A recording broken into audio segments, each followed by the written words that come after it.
Ah, elle est hyper cool cette photo de rue, j'en suis vraiment fier. Quoique, peut-être que ça serait mieux s'il n'y avait pas le panier au milieu de l'allée. Ah ouais, c'est pas mal là. Après, je me dis, elle serait peut-être encore plus forte s'il y avait qu'un seul des deux personnages. Ouais, c'est vrai, c'est pas mal. Mais ça fait un peu vide là, non? Ah, j'ai une idée. On rajouterait pas un petit chien qui se balade chez Lidl? Ah ouais, voilà. Là, on a une bonne photo.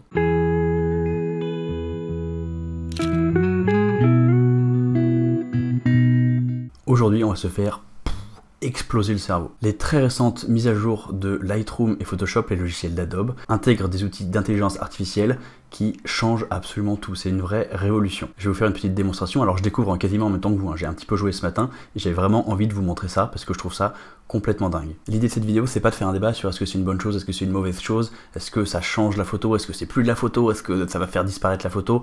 C'est un débat qui m'intéresse, mais je pense que ce sera un débat plutôt pour une autre vidéo. Cela dit, si vous voulez me dire votre avis en commentaire, ça m'intéresse beaucoup pour justement préparer cette prochaine vidéo. On va regarder ensemble un outil de réduction du bruit sur Lightroom et ensuite on ira voir l'intelligence artificielle générative sur Photoshop. Et ça, c'est vraiment incroyable. Vous êtes prêts? On y va. On commence par la mise à jour de Lightroom. Ça, c'est une photo de mariage que j'ai prise il y a 2-3 semaines. Et le problème que j'ai eu, c'est que sans faire exprès, j'ai tapé la molette des ISO sur le dessus de mon appareil photo. Et du coup, là, cette photo, elle est prise à ISO 12800, quelque chose comme ça. C'est une photo que je trouve chouette parce qu'il y a les deux grands-mères des deux mariés qui sont là. Elles sont trop mignonnes. Elles sont plutôt souriantes. Donc j'ai envie de garder la photo. Mais si on regarde un petit peu, la photo, elle est extrêmement bruité. Et bien la dernière mise à jour de Lightroom nous permet de faire quelque chose. On va utiliser l'intelligence artificielle pour réduire le bruit. Donc on clique sur réduire le bruit, on choisit la quantité de réduction du bruit. Ici on va rester juste à la moitié, on va même pas aller à fond. Et on clique sur accentuer, j'ai même pas besoin d'attendre que Lightroom me fasse un aperçu. Ça va me prendre quelques secondes, d'après les essais que j'ai fait, on est sur 20-30 secondes. Et voilà, c'est terminé. Alors je sais pas trop pourquoi j'ai ce petit liseré de couleur ici, mais c'est pas grave, parce que de toute façon j'avais prévu de recadrer cette photo, mais regardez la différence, c'est incroyable. Si je mets les deux photos côte à côte et que je zoome sur le visage, la différence est juste complètement folle. On n'est plus juste sur la réduction de bruit, c'est-à-dire que Lightroom utilise l'intelligence artificielle pour recréer les détails et je trouve le résultat bluffant. Et en plus là on est juste à 50%, j'ai pas été à fond, j'aime bien pas trop pousser les curseurs sur Lightroom parce que sinon je trouve que ça peut créer des résultats pas terribles, mais là c'est vraiment incroyable. Je fais mon petit recadrage et voilà, cette photo est terminée. Et c'est vraiment incroyable ce qu'on peut récupérer. Nous voici dans Photoshop pour tester la nouvelle mise à jour. C'est une nouvelle mise à jour d'IA générative qui va en fait utiliser l'intelligence artificielle pour recréer des endroits, des bouts de photos. Ça peut être par exemple pour supprimer quelque chose. Exemple avec cette photo tirée d'un shoot récent que j'ai fait pour cette marque de pyjama. Imaginons cette photo, je la trouve sympa, mais je me dis cette lampe là elle prend trop de place, elle attire trop l'attention, j'ai envie de l'enlever. Et bah c'est pas une suppression qui est très facile à faire avec les outils classiques de Photoshop parce que il y a des endroits où la lampe elle va chevaucher le tableau et elle va aussi chevaucher le meuble en bas. Par contre ce que je peux faire maintenant c'est utiliser l'IA générative pour dire à Photoshop ok recrée un arrière-plan. Ici je vais cliquer sur remplissage génératif et comme là je veux pas qu'il crée quelque chose de nouveau, je veux juste qu'il fasse un arrière-plan cohérent, je mets rien ici dans le champ et je vais juste cliquer sur générer et j'attends quelques secondes, en plus c'est assez rapide et voilà la lampe a disparu et c'est complètement bluffant parce qu'on ne voit absolument rien. Tenez, je vais en profiter pour faire cet autre bout de lampe ici, et voilà, c'est tout beau. Mais voilà, pourquoi ça s'appelle IA générative? Parce qu'on peut supprimer quelque chose, mais on peut aussi créer quelque chose, et c'est ça qui est complètement fou. Regardez par exemple, là je peux me dire, imaginons, ok, écoutez, c'est sympa cette photo, mais je trouve qu'après avoir enlevé la lampe, j'ai un trou ici, et je trouve ça un peu vide, et bah, qu'à ça ne tienne, je vais faire une petite sélection, et je vais lui dire de le remplir avec ce que je veux. Et là, c'est vraiment votre imagination qui est la limite. Alors par contre ici il faut écrire en anglais, donc qu'est-ce que moi je vais écrire? J'ai écrit Yellow Tulips in Blue Vase, donc des tulipes jaunes dans un vase bleu. Je clique sur générer, et là Photoshop va me créer quelque chose. Et voilà, j'ai des tulipes dans un vase bleu, alors ça je peux le mettre ailleurs. Et ensuite, en plus Photoshop me propose plusieurs variantes, je peux tester les différentes variantes, j'aime bien ce vase là, j'aime bien ce vase là. Je peux choisir la variante qui me paraît la plus intéressante et la plus crédible. En fait j'aimais bien le premier vase. Alors je trouve juste que là c'est mieux réussi ici. Donc je vais prendre celui-là. Je pense que c'est ça qui est pas mal. Alors c'est pas absolument parfait. Là je vois un petit problème au niveau de la profondeur de champ. Parce que je pense que s'il y avait un vase de tulipes ici, il devrait être un poil plus flou. Tiens, la question que je me pose c'est est-ce que si je dis à Photoshop de rajouter du flou d'arrière-plan ici, il va le faire. With background blur.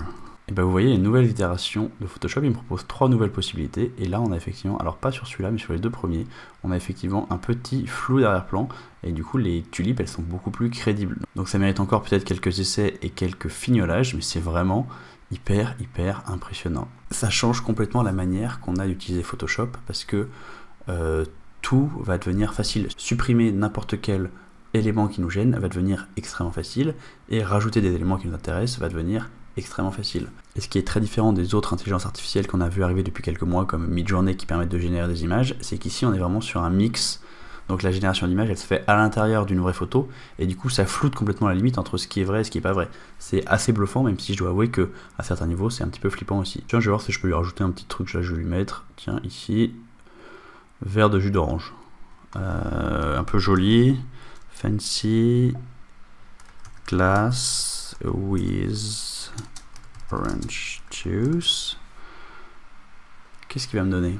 Ok, alors là c'est pas très joli, plutôt un truc comme ça, plutôt un truc comme ça. Et en fait, il me semble que je me rappelle avoir lu que la forme qu'on va faire va influencer le résultat final. Donc là je vais essayer de faire quelque chose de plus vers le haut pour qu'on ait un peu plus quelque chose comme une coupe de champagne. Vous voyez, là on est beaucoup plus sur quelque chose qui correspond à ce que je voulais. Alors bon, c'est pas parfait, hein, on est d'accord, mais je trouve ça quand même vraiment intéressant de pouvoir rajouter des éléments un petit peu partout. Ok, il y a un deuxième truc que je voudrais essayer. Ici j'ai un portrait de rue que j'ai posté il y a pas très longtemps sur Instagram, et j'aime beaucoup cette photo, mais je regrette un petit peu d'avoir cadré aussi serré, j'aurais bien aimé avoir plus de contexte autour. Et du coup on va essayer de recréer un arrière-plan avec l'IA générative. Donc je vais prendre l'outil recadrage, et je vais recadrer à l'inverse, c'est-à-dire que je vais ouvrir la photo, donc je vais faire un truc comme ça, ok, très bien, et ensuite je fais une sélection donc, de ma photo d'origine, et je clique sur intervertir, comme ça j'ai une sélection de tout ça, toute la partie blanche, et là je vais essayer de voir ce que me propose l'intelligence artificielle de Photoshop quand je demande de remplir le blanc avec son IA générative. Alors ça pour le coup c'est pas terrible, on va voir s'il me propose d'autres choses, parce que vous savez qu'il y a plusieurs versions. Donc ça c'est mieux, ça correspond pas du tout à la réalité, mais ça crée quelque chose qui est quand même beaucoup plus cohérent visuellement. Et ça c'est pas mal non plus. Je voulais voir si Photoshop comprenait que c'était une porte et que du coup il y avait un linteau de porte et qu'au-dessus il y avait autre chose. Et effectivement Photoshop l'a compris, il m'a fait vraiment une porte. Et donc cette photo, on n'est pas parfaite bien entendu, mais on est quand même sur quelque chose qui est assez bluffant. Et je pense vraiment qu'avec un petit peu de travail, plusieurs essais, peut-être affiner la sélection et compagnie, je pourrais vraiment avoir quelque chose d'absolument indétectable. Dernier essai sur Photoshop, on va essayer de faire pas mal de nettoyage sur cette photo, parce que c'est une photo de mariage que j'ai prise il y a 2 jours, que j'aime bien, mais il se trouve que comme on est en ville, il y a quand même beaucoup de choses à l'arrière-plan que je voudrais bien supprimer. Donc on commence par ces 2 personnes là, remplissage génératif, et on génère quelque chose. Et hop, ils ont disparu, c'est vraiment beaucoup plus efficace que les outils qu'il y avait avant. Je vais continuer un petit peu mon nettoyage. Et voilà le travail, j'avais choisi par dessin une photo dans laquelle il y avait plein de petits trucs à supprimer, qui auraient été un petit peu délicats à supprimer avec les anciens outils Photoshop. Et là, je suis absolument bluffé par le résultat, c'est incroyable. Alors, c'est fou, hein. Et pourtant, c'est des outils qui sont encore tout neufs, ils sont même pas encore finalisés. Là, j'étais sur la version bêta de Photoshop, c'est-à-dire que vous n'allez pas trouver ces outils sur la version de Photoshop actuelle, mais juste sur la version bêta, c'est-à-dire la version où ils font des tests. Pour avoir la version bêta assez simple, il suffit d'aller dans Adobe Creative Cloud et de cliquer sur Applications, et vous avez accès à toutes les applications en bêta. Je suis vraiment hyper impressionné par ce que peuvent faire ces outils, même s'il y a quelques imperfections. Comme je le disais, c'est des outils qui sont tout neufs, dans 2-3 itérations, ça sera vraiment incroyable, le résultat sera encore plus réaliste, et surtout je pense que moi je peux mieux utiliser les outils avec un petit peu d'expérience. Ce qui est certain, c'est que ça va changer complètement le paysage de la photo, le paysage de la création.